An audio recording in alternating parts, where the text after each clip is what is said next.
You're listening to PetLifeRadio.com.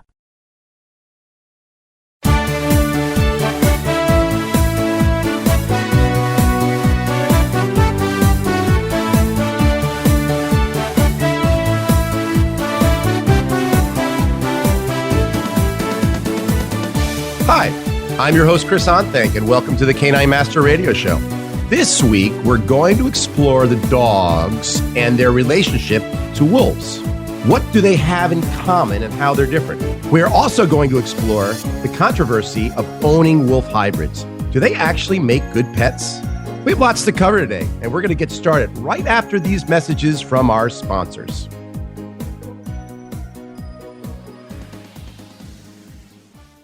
Nature at its best is nature at its simplest. At Red Barn, we've kept it simple for 20 years by concentrating on single-ingredient natural dog treats. Because Mother Nature's actually pretty good at this.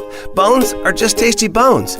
Meat treats are just nourishing meat. It's nature at its simplest. Look at the label. We want you to. Red Barn Natural Treats. Simply the best. Find it in your local pet specialty store.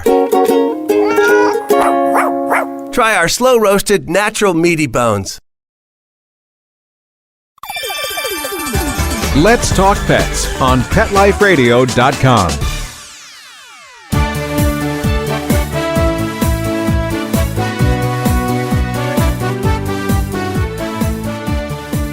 Welcome back. Canines are a group of carnivores that include animals like wolves, coyotes, jackals, foxes, wild African dogs, dingoes, and of course, our beloved pets, our dogs. And what do dogs have in common with the rest of these carnivores? They have long legs, most of them, except for dachshunds, right? They have deep chest cavities. They have long snouts. These canines, besides dogs, usually have prick ears, and they're really well adapted for running and pursuing prey over long distances, over plains. They speed up, slow down, and you'll see that these animals very often will travel in packs. They have teeth that can slice flesh and rip it apart. They sometimes have bushy tails, but they usually all have tails, unless something's happened to their tails. But generally, they all have tails. They also have non-retractable claws. They're not cats. They're not in the cat family.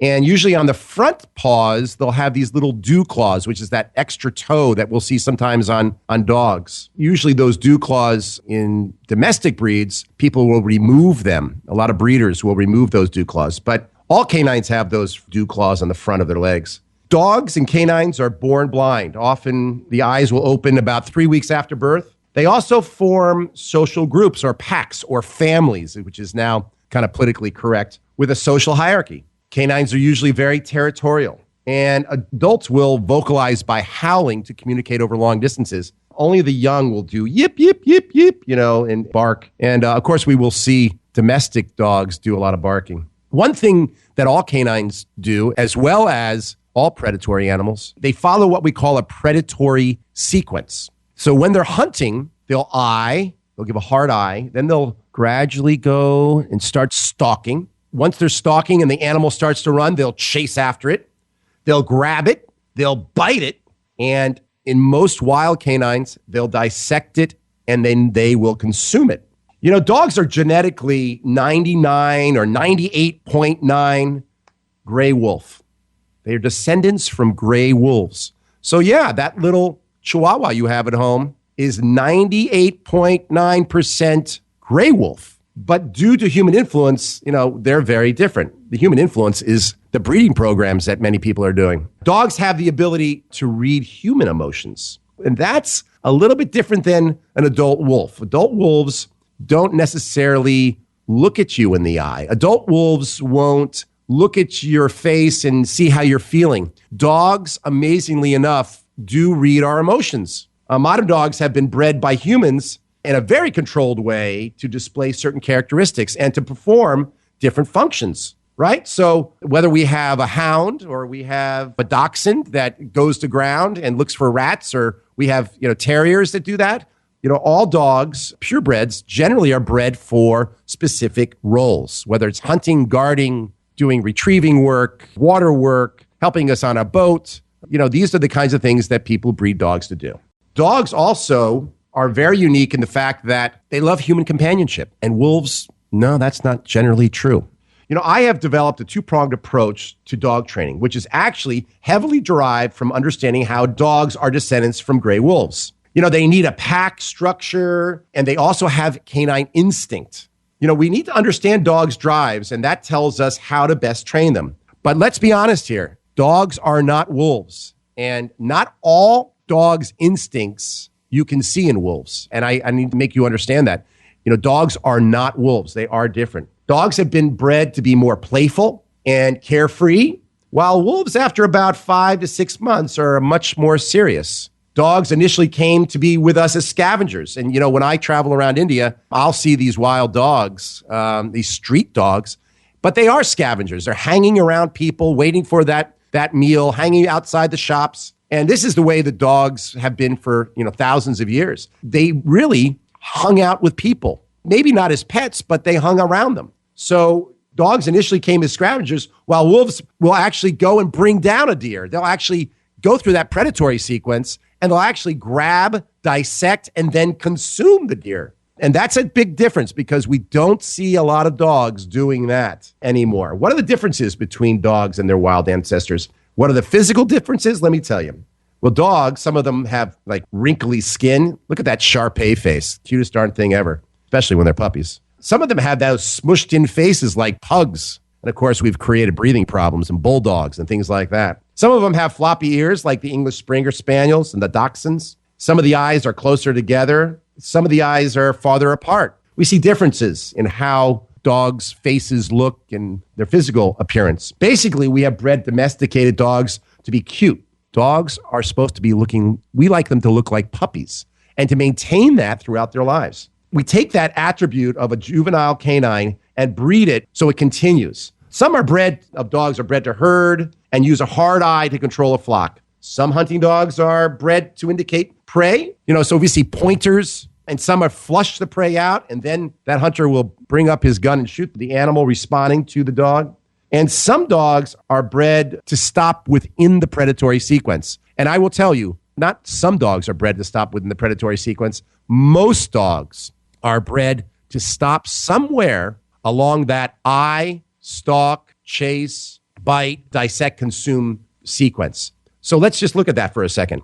A pointer, he's caught in that sort of stalk and indicating. A retriever, like a lab, is going to go and run after the duck. He's going to grab him, but he's not going to dissect and consume him, because for a hunter, that would be a bad bred working dog lab. And then there's, the rat terriers, or the Jack Russells. They're meant to grab and shake and kill. But one of the things is that we very rarely see dogs consuming what they grab. The reason for this is studies have shown that dogs that consume a prey, it's actually taught by their mother. And this is where it's taught. So this is a big difference between a dog and a wild canine. Wild canines will consume their prey, where dogs many times just don't know what to do with it. They might bring it to you and say, hey, look what I got. Occasionally, we will see a dog actually eat an animal, but it is quite rare in my experience. Wolves display more of a flight tendency. They tend to be a little bit, staying away from you.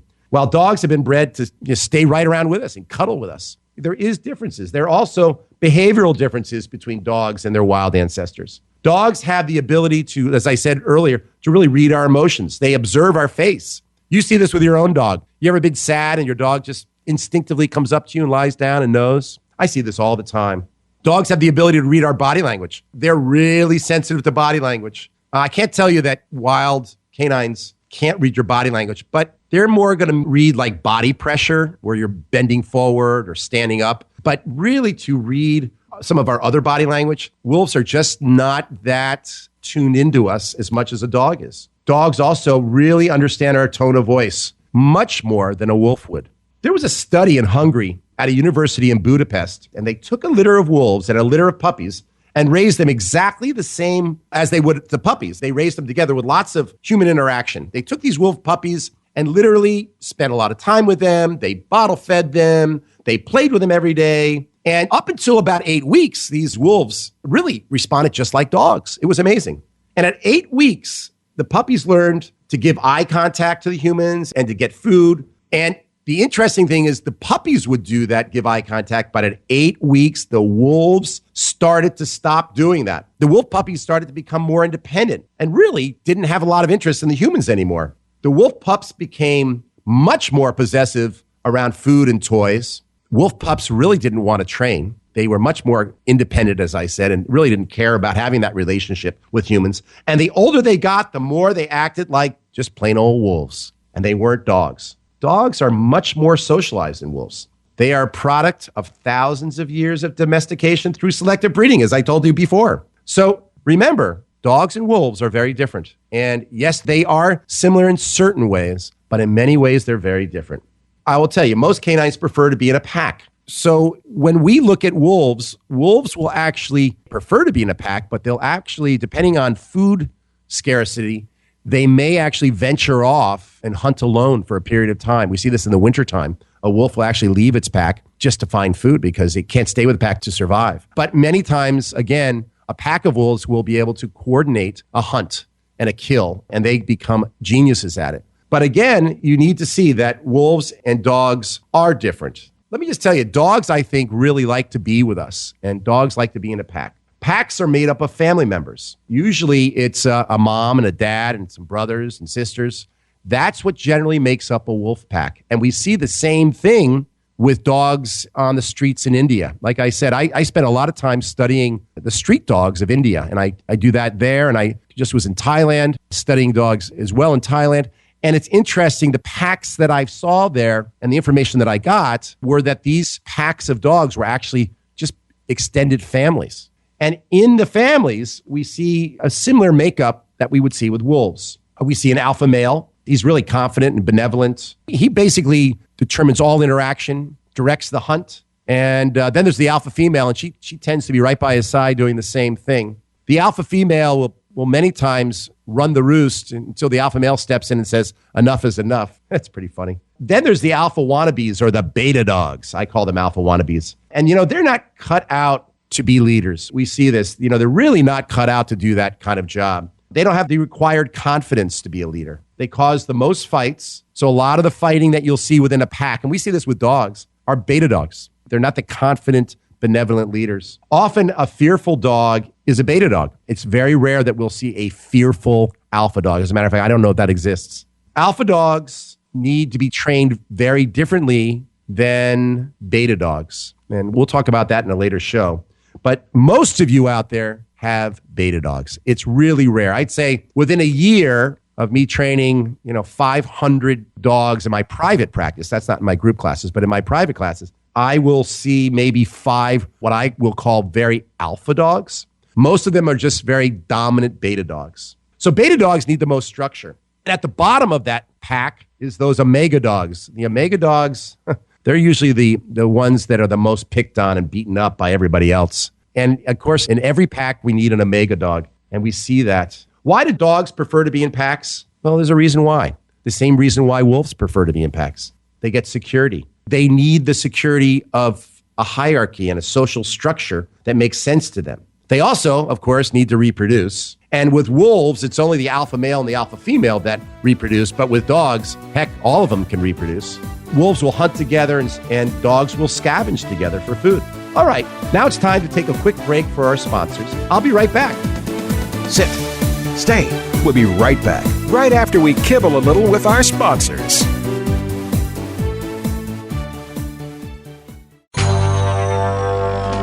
It's DesignerPetSweaters.com. Hand-knitted designer sweaters for your precious pup or cool cat. Beautiful couture patterns for your pets, including custom-knitted formal wear, casual wear, yachting, and even sports-themed. Many designer pet sweaters include feathered tammy hats, top hats, and a lot of sparkle.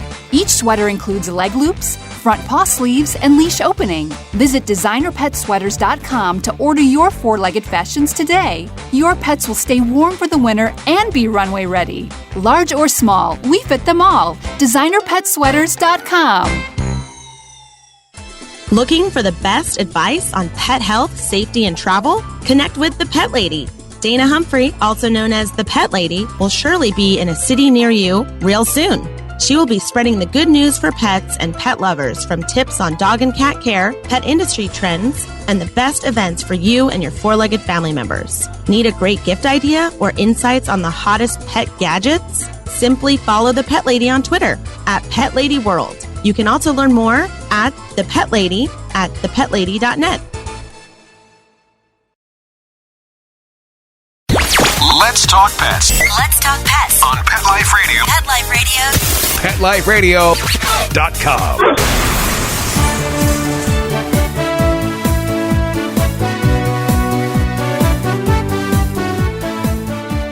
Hi, welcome back. You know, many people ask me my thoughts about owning a wolf or a wolf hybrid dog. Let me tell you, back in the 70s, my older brother came back from college. And when he drove into our driveway, draped over his shoulders was a dog, or he said it was a wolf. And I later learned it was basically a wolf hybrid. But it was like 13/16 first generation wolf hybrid. And when he brought it home, it was so cute. But the issues that I went through with that wolf dog, his name was Bear. It was a lot of work raising that wolf hybrid. And let me tell you something, it was not cracked out to be what everybody thought it would be. Oh, it's so cool to own a wolf hybrid. You know, there's all these things that go along with it. That's so cool. And, you know, he would wander around with my dog Toby, my Doberman Toby, and they would go down to the Wilton Riding Club, which was the club that was close to the house, and hang out by the snack bar. And everybody would ask us, is that a wolf? And we, of course, my brother would go, no, it's not a wolf. And because actually during that time, it was very controversial to own a wolf in the state of Connecticut. And I'm pretty sure we weren't allowed to have him. Eventually, what my brother ended up doing was maybe a year and a half later, he gave the wolf hybrid to a wolf breeding farm, somebody who was breeding wolves, and he lived there for the rest of his life. We saw pictures of him later on, but it was not a great pet for us. I'll never forget one day he escaped, and I tried to get him. I tried to run after him, and no matter where I went, he stayed about 15 feet away from me. His flight instinct was remarkable. He always stayed a little bit away from me. He also had the propensity to dig and make holes in the ground. We had a dry well in our basement near outside the window, and he dug down there, ripped out the dry well, and we had flooding in our basement, which was totally finished for the first time. My father was not a happy camper, to say the least. He ripped up every screen door. When he wanted to go outside, he was very destructive. We were really not set up to have a wolf hybrid. And what I will tell you is that the wolf hybrid Bear, he was loving, but he was not like my Doberman or my dog Toby. There was a big difference. Years later, at Doggone Smart, my canine center, we had somebody drop off a wolf hybrid and wanted us to quarantine the dog before they sent it away to the UK. Interesting things were happening with this dog. Again, high flight dog, stayed away from us. And we had a hard time at Doggone Smart at the Canine Center really containing this dog. He was a bit destructive. He was not easy to train. And he wasn't very affectionate with us. Now, are all wolf hybrids like this? I don't think so. I think that some wolf hybrids can be fine, but it is very controversial. In Europe right now, when I travel to Europe, I see a lot of wolf hybrids in Italy when I'm traveling. And I've seen them in Germany and also in Holland. But mostly I see them in Italy. People seem to love them. They think it's really cool to have one. But there are a lot of factors that must be considered. And at the top of your list is doing your homework and researching responsible breeders before you would ever considering having one. I would say to you that I would be very cautious about getting yourself a wolf hybrid. Let's talk about why they're different.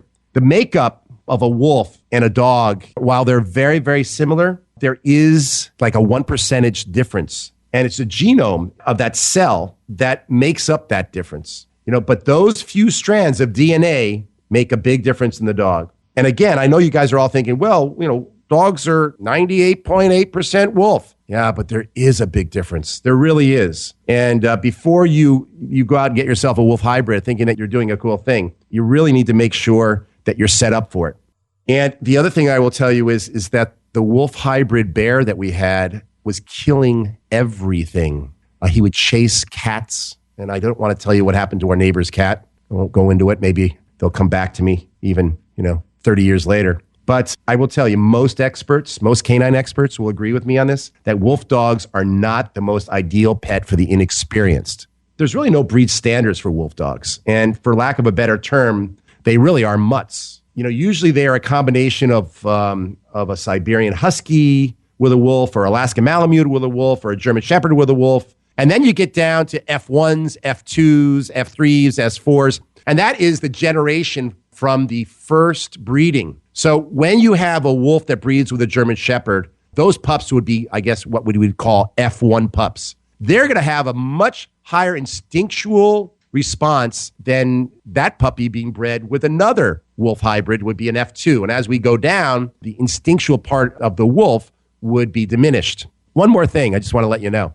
Many people out there saying they have wolf hybrids, they're not. It's interesting. They've done studies, and they found that a lot of these people that are claiming that they have wolf hybrids, they may look like wolves, but they're not wolves at all, and they don't have any wolf in them. So if you were going to go out and buy yourself a wolf hybrid, and you think you're getting a wolf hybrid, many times it's a scam, and you're not getting one at all. All right. Let's talk about the legality of owning a wolf or a wolf hybrid. In many states, it's illegal. You need to do the following. If you're thinking of getting a wolf hybrid, and again, you better do your homework. You better find out if it's even legal in your state. And even if it's legal in your state, in some counties within the state, it's illegal. And in some cities, it's illegal as well. So you better be really, really careful. I'd contact your local animal control officer or even your state wildlife agency to learn the laws that apply to your situation. It may be the way that the animal is contained, but I will tell you, many states make it illegal. When it comes to the legal status, the regulations are literally all over the map, and they vary again from state to state. And again, whether it's legal or not, wolf dogs pose a significant challenge to the owners, behavioral challenges.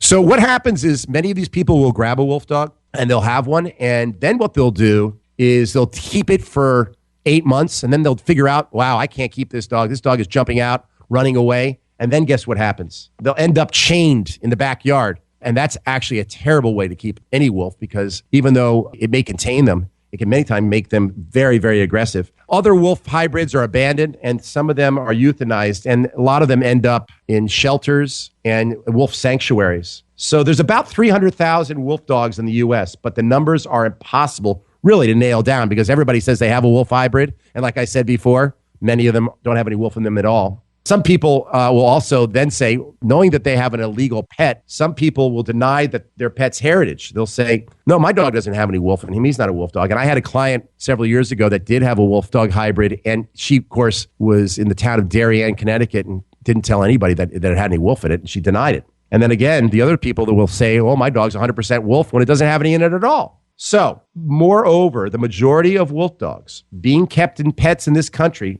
are being surrendered to local shelters and sanctuaries. So guess what, folks? You get the wolf dog pup. You're not ready for it. It looks kind of cool. You're all excited. And then what do you end up doing? You don't know what you got yourself into, and you end up giving that wolf dog away. And that is a disaster as well, because now we've ripped up our own family. We've ripped up the emotion of the wolf dog, and now it's sitting in a shelter with the possibility of being euthanized. Speaking of experts, I'd like to welcome Nancy Brown to the show.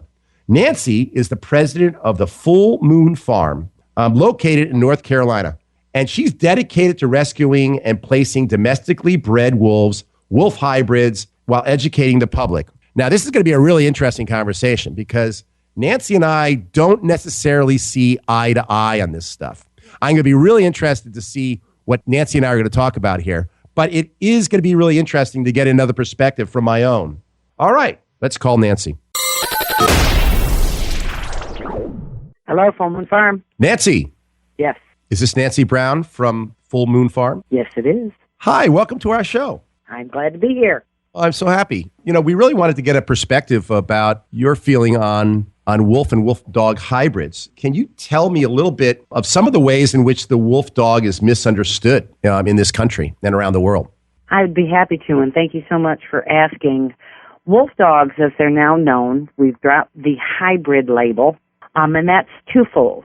Wolves and dogs were deemed the same species in 1993, so therefore hybridization doesn't occur. USDA considers them domestic animals and calls them hybrids because it's like fighting a dinosaur trying to get the USDA to change anything. But they are affectionately known as wolf dogs by the owners that have them and the rescues that rescue them. And people who love them. Let me rephrase that. It's primarily people who love them. If people were still crossing a wolf to a dog, then the hybrid label might be a little bit more appropriate. But the outcrossing of a wolf to a dog hasn't been done in generations, especially using wild-caught stock. Got it. So that in genetics, we call it like an F1 or an F2. Does that not pertain anymore to wolf dogs? Well, your F1s, your F2s, your F1s primarily are a captive bred wolf who's lived its life in captivity, who is tractable, trainable, and basically tame, can walk on a leash, has respect and boundaries, but taxonomically is still considered a wolf. Totally different than if you are taking an animal out of the wild and expecting them to behave differently. So if you've got a wolf that's been bred in captivity, and some lines go back to a fur farm in the 1940s, they're pretty much tractable, trainable, and tame. Different than an animal caught in the wild. So people who have pure wolves, and there are a few that have pure wolves in captivity that use them in breeding programs, are breeding them to a high-content wolf dog or to a wolf dog and not a dog. Okay. So my question is, genetically, what's the difference between a wolf in the wild and a wolf that's been in a captive breeding program, for 40 years of generations? You're saying that there's a difference in those pups that would be produced? Not genetically, but there would be a difference in personality. Are you familiar with the Belyaev fox experiment? Sure. Where they domesticated the foxes in Russia? Yep, I'm very familiar with that. Okay. Well, the Davidson line of wolf dogs are about as close as you're going to get to the Belyaev fox experiment that's non-scientifically done. Your Davidson line is one of the longest lines in captivity, and they are, personality-wise, totally different than if you're going to go pluck an animal out of the wild. Conditioned response. It's evolutionary behavior. Do we see that the ears start to become floppy? And no. We don't. So like in the fox experiment, actually, they started physically to start change, but not in the wolf experiment that you're discussing. It wasn't really a true experiment. It was not done scientifically. It was done conditioned, response. The breeding of those animals was not done to perpetuate behavior. It happened evolutionary, human-induced. Wolves in the wild, they want nothing to do with humans. Wolves in captivity depend on humans. They're totally different than a wild animal. And just like any animal can go feral, look at the feral cat colonies we have. And if you take a hunting dog out and turn him loose because he doesn't hunt anymore, he's going to go feral. Any animal can go feral. Wild animals, to me, and this is non-scientific because I'm not a scientific person, I'm an emotional person who happens to have 20-plus years working with these animals. But the wolf dogs of today don't deserve the myth of the wolf dogs of yesterday. Does that make sense? 85% of the wolf dogs out there in my facility, and having handled more than 500 since 1994, probably closer to 600, 85% of them are a product of a wolf dog to wolf dog breeding or a wolf dog to dog breeding 3, 4, 5 generations removed from the pure wolf. They are capable of living in a house with cats and kids and doing just fine if they are raised by a responsible owner. But do you think that anybody can get a wolf dog? Do you think that I don't think anybody should have a border collie or a Jack Russell Terrier. Yes, well, there you go. But I'm saying if I am a person looking at a wolf dog, and a lot of people on this program will go, maybe go and start to research this. Do you think that what kind of person should own a wolf dog? Tell me what do you think is the background that you look for when you go to place a wolf dog from your sanctuary into a home? What makes a person a responsible owner? Well, that's a very, very good question. And I don't do adoptions anymore.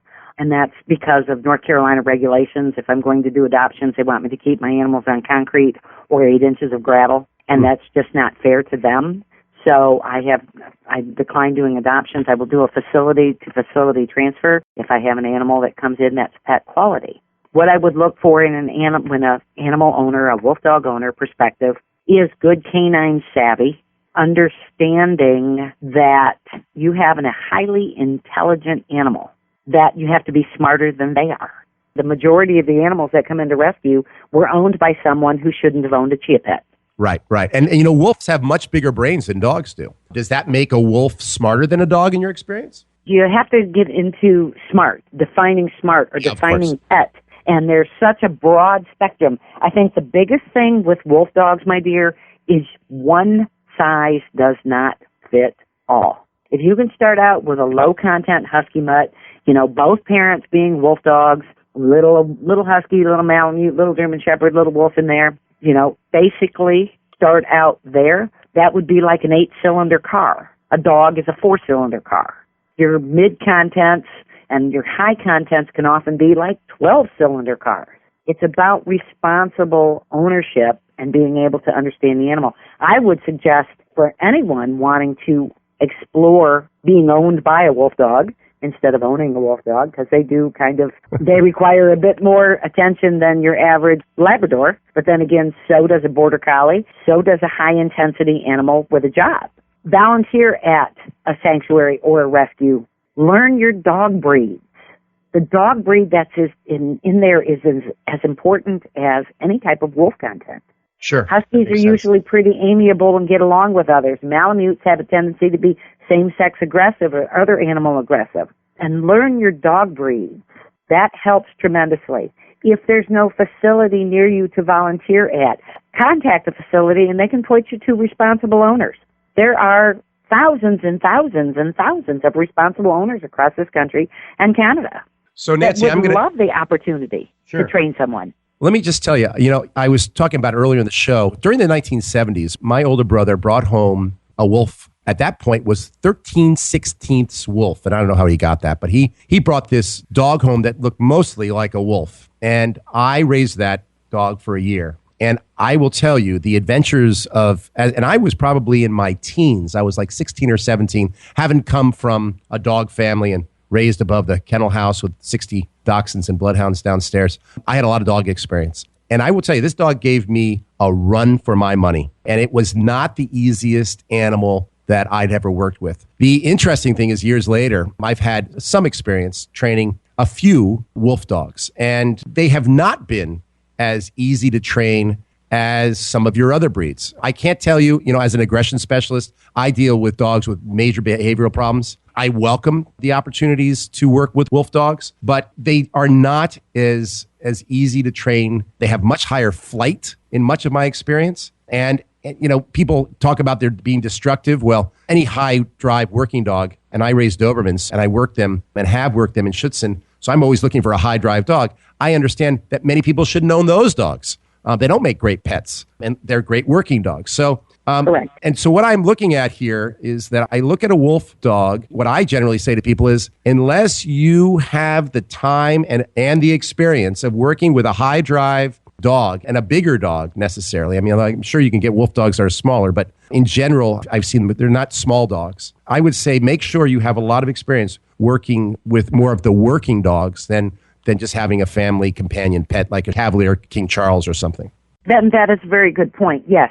And again, that goes hand in hand with knowing your dog breeds. Now, it's not one size fits all with wolf dogs. That's the biggest thing to remember regarding content, regarding behavior, regarding training. If you have an animal that was pulled and bottle fed from 12 days old, that dog is going to have a bond with you. That animal is going to have a bond with you that is unbreakable. Yep. But if you're getting an animal, if your brother brought home an animal that was already 9 months old, that had been bopped around to 3 different people and had no concept and no boundaries, no concept of training, no respect and no boundaries, that animal's going to be very difficult. I also like to say, wolf dogs make great watchdogs. Wrong. They'll make a great watchdog if you want a dog to watch from under the kitchen table while the burglar steals everything. Yes. They are all about self-preservation. They are one-event learners, which means if you're walking towards an enclosure to meet an animal and you trip and fall into that fence, they're going to hate you forever. There will be absolutely nothing you can do to that animal to ever get him to trust you. They have memories of steel. They have memories of steel. Yeah. And when we talk about dogs being dumbed down, is that a term that you've ever talked with to your people? No, I haven't, actually. Okay, the scientific term, dogs have been bred deliberately and dumbed down to obey. They are like children. They want to obey. They want to please. Exactly. Wolf dogs can range from that mentality, they want to please lower content animals, to a teenager type personality. You can't make me, I'm going to test you. That would be your mid content animals. Yep. And your high content animals and your pure wolves are like 40-year-old men. You can't make them do anything. Right. That's what I have seen. Though I guess I have seen, in my experience, I have dealt with mostly high content animals. And those have not been the easiest dogs to work with. I had one boy whose mother had bought him. He had done the research. And he was like 12 years old, 13 years old. And she bought this wolf dog, and it was really the wrong match. It was a disaster. And the boy didn't spend enough time with it. The wolf dog had no structure at all. And it wouldn't even follow any structure. And it became a really big behavioral problem for them. Okay, and that leads me into another question. Yes, that can happen. It depends on the nurture versus nature of the animal.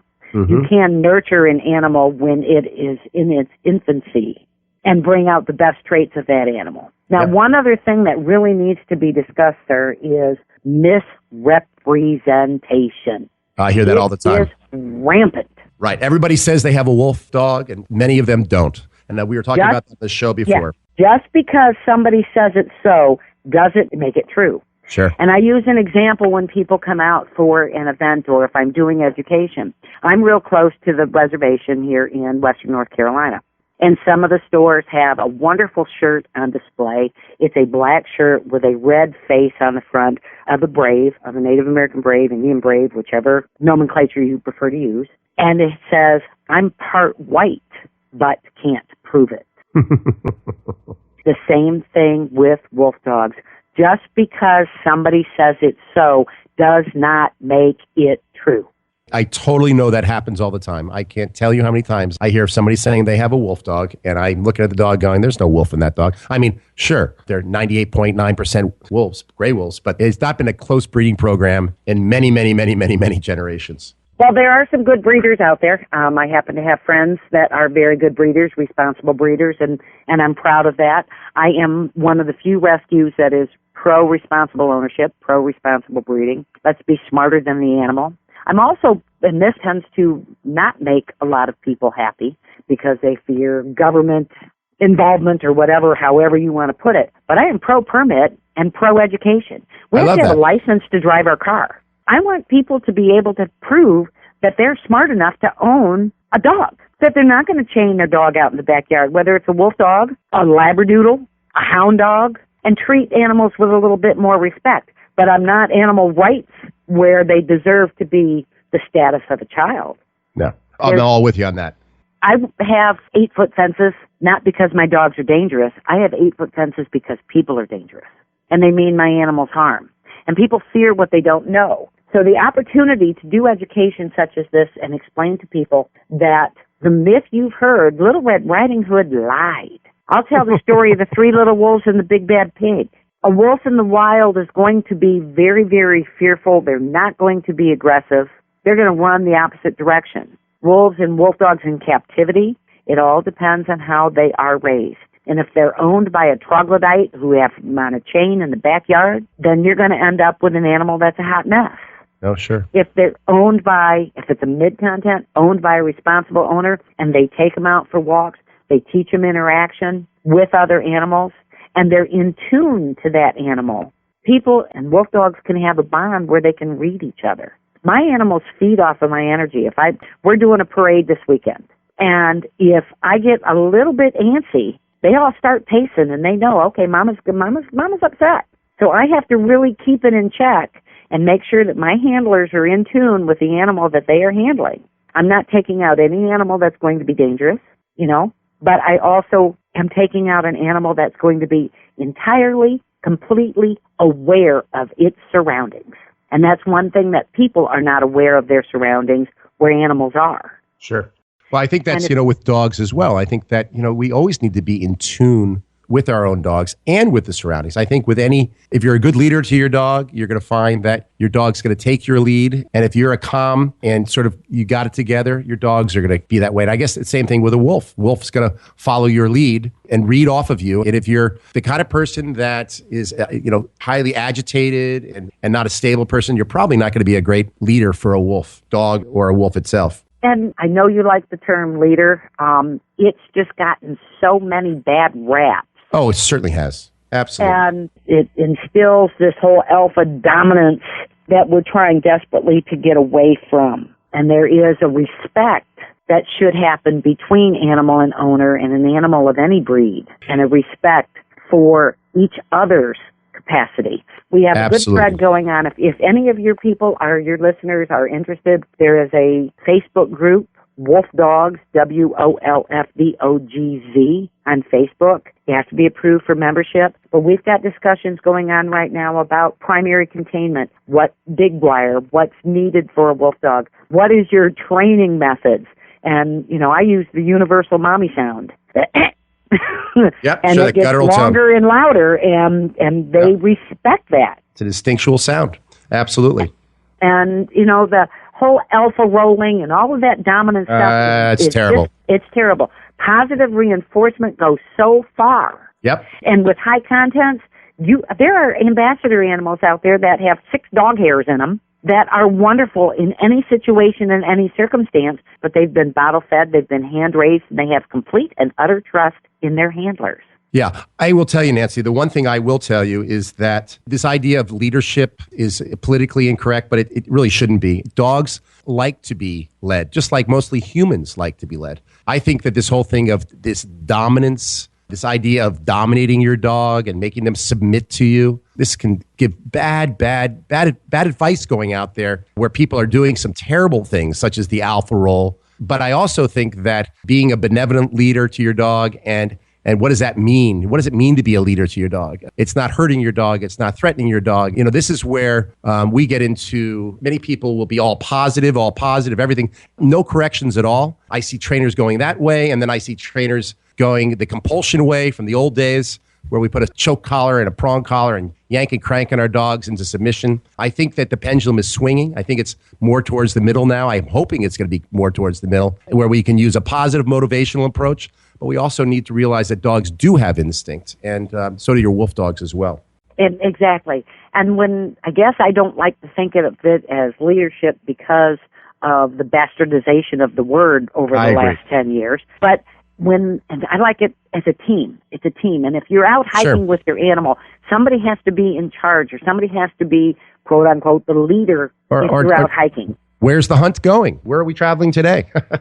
And that, it's a partnership, but it's a win-win partnership. There's no bad guy, but each has to work and operate on their own strengths. I got it. Well, listen, Nancy, unfortunately, we're running out of time for today, but I really, really applaud your dedication to these animals and for giving them a place where they can be understood and appreciated, and all the work that you're doing. It's fabulous. And for more information on Nancy and what she's doing, go to fullmoonfarm.org. That's FULLMOON farm.org. Nancy, thank you so much today for being on the show. All right, thank you, and we're going to do real good things with this. Wonderful. You take care, Nancy.